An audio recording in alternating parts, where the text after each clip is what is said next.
Hello, and welcome to the Permission to Breathe podcast, a transformative space dedicated to providing a sanctuary where you can inhale deeply and exhale freely, embracing your grief journey unapologetically. I am your host, Dr. Tammy Isaac, here with you every Monday to offer comfort, guidance, and hope.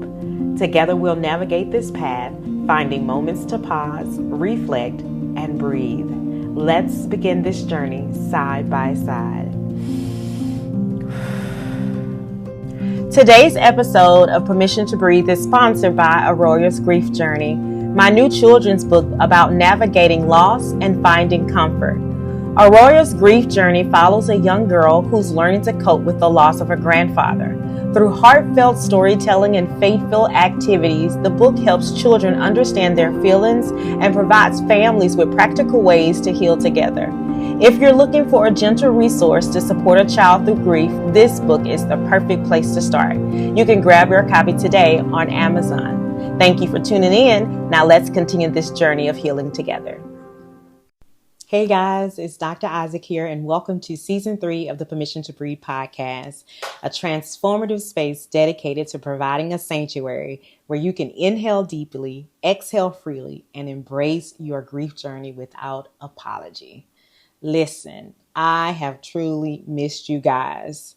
So whether you've been here since the beginning or you're just finding out about this space, I just want to say that this season we're going even deeper into the heartache, into the healing, into the conversations we don't always get to have about grief, identity, joy, and what it means to keep breathing when life tries to take the wind out of you. So whether you are driving, resting, crying, or holding it all together with a thread, I want you to know that you are seen, and I want you to know that you belong here with us.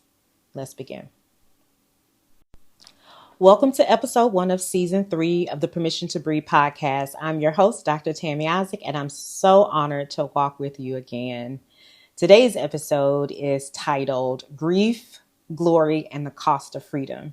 And trust me, this is more than just a conversation about holidays or history. This is about memory. This is about body. This is about soul. Let me ask you something. Have you ever celebrated something while grieving it at the same time? Well, that's what this episode is all about. We're exploring the tension of being Black, brown, and indigenous in a country that often celebrates freedom without acknowledging who paid for it. We'll talk about Juneteenth and why delayed liberation still hurts, about BIPOC mental health and why healing feels like resistance, and about the 4th of July where fireworks fill the sky, but some of us still carry fire in our bones. Grief, glory, and the cost of freedom means we don't have to pick one.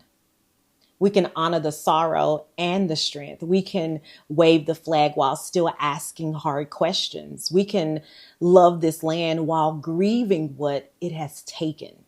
So if you've ever felt out of place at the cookout or caught in silence during the anthem or just tired of pretending that everything's fine, this episode is for you. So let's take a deep breath.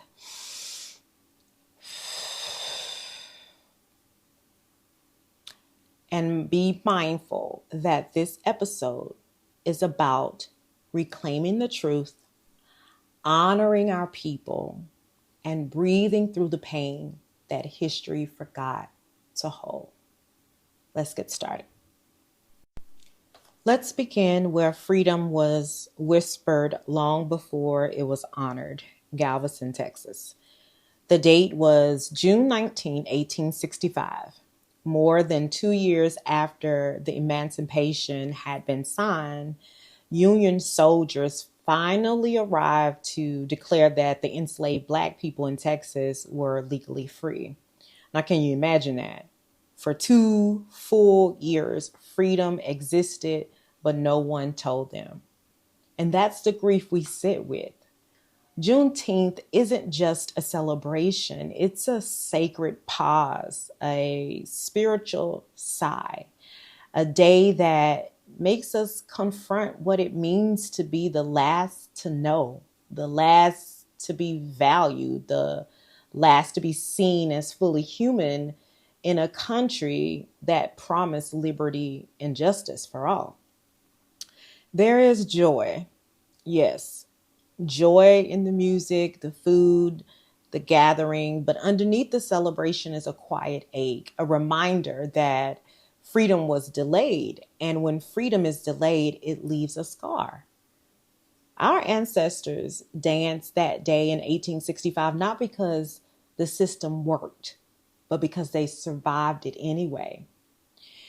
Back in April of this year, Dr. Tama Bryant, preacher, psychologist, poet, she preached a sermon titled Miriam's Manifesto. In it, she reminds us that our ancestors didn't just dance out of happiness, they danced as resistance. Dancing became a sacred way to move grief through the body, to mark joy when the system refused to even make room for it. And the truth is, today, BIPOC communities are still dancing, not because everything is okay, but because joy is protest. Celebration is survival. That is glory, but that is also grief. And that's what Juneteenth teaches us. Freedom is not a date on a calendar. It's not a headline or a historical footnote. It's the ongoing, unfinished work of becoming whole after generations were shattered. So when we honor Juneteenth, we're not just remembering an event. We're remembering an endurance, the courage of those who were left out and left behind, yet refuse to disappear. And maybe you know that feeling too. And I think we do.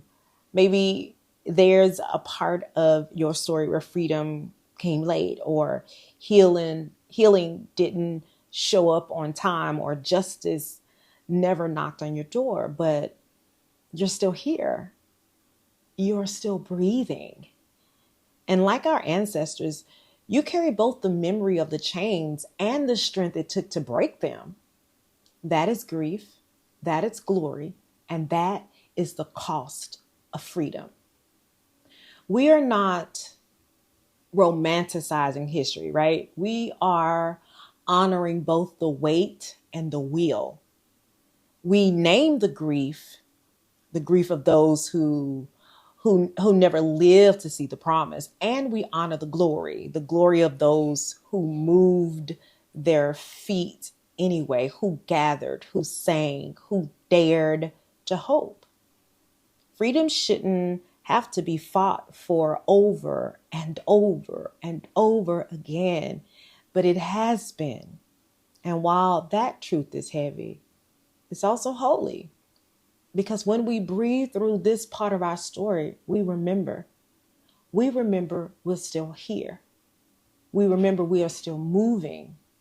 And we remember we are still dancing in resistance, in remembrance, and in reverence.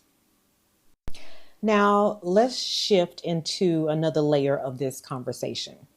So July is also BIPOC Mental Health Awareness Month. And I want to pause there for a moment, because this isn't just about awareness. This is about acknowledgement. Because far too long, our pain has gone unseen. For generations, Black and Brown communities have been taught to be strong, to carry it all, to get over it fast, right? To survive at the expense of rest, of softness, of healing. And that's not because we're weak, it's because we were never given the space to grieve without being labeled angry, unstable, or even unfit. But the truth is, we carry grief that really didn't start with us. We carry the grief of our ancestors who didn't get to say goodbye, the grief of children silenced in classrooms, the grief of loved ones gone too soon because of systems that didn't value our lives. And this isn't just trauma. Listen to me. It's inherited sorrow. It's intergenerational grief, the emotional, spiritual, and psychological weight that was passed down from those who came before us. It's what happens when trauma is never named or processed, when it lives in the body and gets transmitted through silence, through survival mode, through the belief that we don't have time to really fall apart. Intergenerational grief means we are holding not just our own heartbreak, but the residue of past wounds that never had the chance to heal. It's unspoken fatigue. It's the soul exhaustion of always having to prove your worth, your right to feel, and your right to heal. And yet we are expected to keep going. But I want to say that you deserve rest. We deserve rest. We deserve to be well, and we deserve to grieve. Now, naming what hurts us is not weakness. It's our wisdom. It's us using wisdom. It's spiritual stewardship of our inner lives, our souls. And, that brings me to the author named Trisha Hersey, who is the founder of the NAP ministry. And she's also the author of Rest is Resistance. And she writes in her book that rest is a form of resistance because it disrupts and pushes back against capitalism and white supremacy. Her message is clear, okay? Rest is not laziness. It's a reclaiming. It's a refusal to let exhaustion be our inheritance. Now, in a culture that measures your value by productivity, rest becomes a revolutionary act, especially for those whose ancestors were denied rest even in death. My God. So if we are going to honor freedom, then we must also honor our emotional freedom. Okay?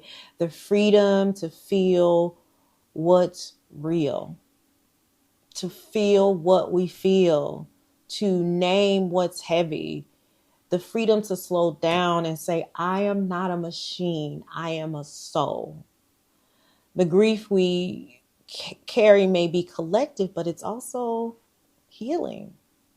So this month and every month, I really want to encourage you to talk to someone, journal what you're holding, your feelings, sit still without guilt, right? Join a space where your voice isn't just heard, but it's actually held. And then also know this, that your mental health is not luxury. It's sacred. It's needed, right? Our ancestors may not have had access to therapy and therapists and counselors and things like that. What they did have, though, is songs. They had prayer. They had their breath, right? They had each other.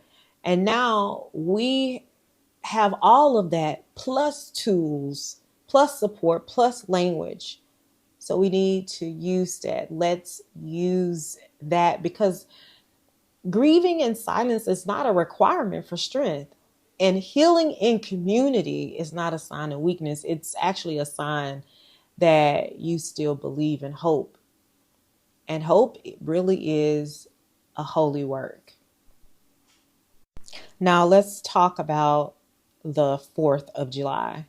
For many, it's a day of flags, food, and family, a celebration of independence and freedom. But for others, especially within the Black and Brown communities, the holiday, carries a different weight. Because What does it mean to celebrate freedom when your ancestors weren't free on July 4th, 1776? What does it mean to participate in a national holiday that overlooks the very people who built the nation without ever being fully embraced? There's a deep paradox here, a celebration of liberty in a nation where liberty has always been unevenly distributed. That doesn't mean we don't love our country. It means we love it enough to tell the truth. Now, the 4th of July, it invites us into a complicated kind of grief, a grief that shows up in the silence between the speeches, in the questions we still carry, in the knowing glances passed between generations who remember what was never acknowledged.